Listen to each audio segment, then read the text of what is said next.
उत्साह अमाप आहे। मी तुमच्या सर्वांच्या माध्यमातून मला कल्पना आहे की आज केवळ महाराष्ट्रच नाही तर अख्खा देश बघतोय।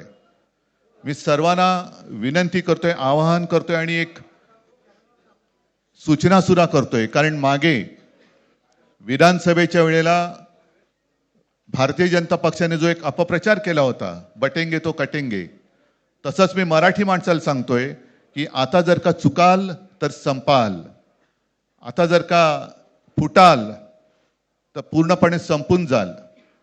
म्हणून परत एकदा तुटू नका, फुटू नका आणि मराठीचा वसा टाकू नका, हाच एक संदेश मी आमच्या दोघांच्या युतीच्या निमित्ताने संपूर्ण महाराष्ट्राला देतो आहे। आणि मला खात्री आहे की मराठी माणूस हा सहसा कोणाच्या वाटेला जात नाही, पण त्याच्या वाटेला जर का कोणी आलाच तर त्याला परत जाऊ देत नाही।